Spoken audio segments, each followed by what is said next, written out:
现在我们到这个大碱水湖旁边，在看火烈鸟。鸟类学家呢，为了帮助大家更好的去了解鸟类的一个情况，把一些鸟类分成了6大类群。第一种呢叫社禽，这种鸟类的特点呢有3长：长腿、长脖子、长嘴巴。那么社禽类的鸟呢，就是最经常容易在水边聚集，并且呢在水边获取食物的一个点了。那么这就是我们一会要去看的一个火烈鸟，它就是最典型的一个社禽类。那大家要注意一个很重要的点，社禽类的鸟会游泳吗？不会。我们知道有另外一类鸟呢，一会我们应该也有机会看到的，叫游禽。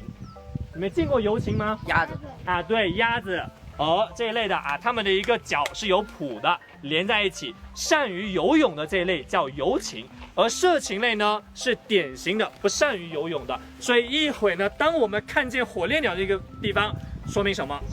水浅。对，说明那个地方的水并不深。我们现在所在的这个湖呢，叫埃尔蒙泰塔湖，音译的。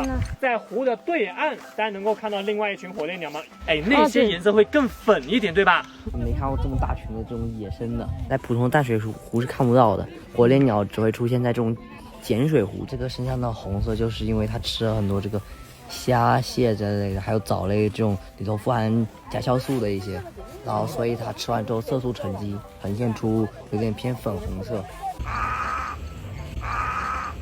换句话说，如果这个火烈鸟的羽毛越粉，说明什么啊？它吃的一个食物更好一点。一般来说，靠湖中间的营养要好一点。注意了，都是碱水湖，不是淡水的关系。碱水的呢？因为这边有非常多的一个火山，在大量的一个火山喷发的一个情况下呢，有的土壤慢慢变成碱性了，那么这个水呢就会把土壤中的一个碱性，哎，对，给它吸出来，然后形成一个碱水。而且呢，火烈鸟是有迁飞习性的。那么像这个地方呢，肯尼亚的火烈鸟一年一般也就是在7月、8月、9月这3个月出现在这个地方，其他季节你要是来这里看不到这么成群结队的火烈鸟，其他时间它们都会飞到别的地方去。Big one, you see big one? No, I haven't seen.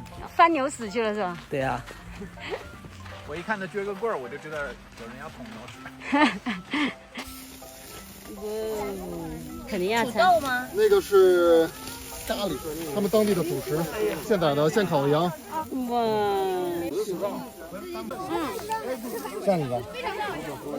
哦，看起来好吃，可以。好，可以拿一下啊。都认识一下，咱们团员里面都有谁？我是1号羊。我叫刘发成，黄楚金阳，刘海莲，我叫曾喜，我叫刘舒曼，赵子俊，段奕晨，我叫公子哥，那个是我姐。你哪儿人啊？中国。没毛病。还有吗？给我赞，快点。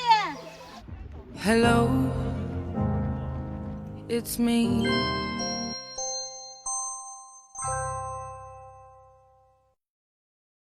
点赞关注好，要说虫子。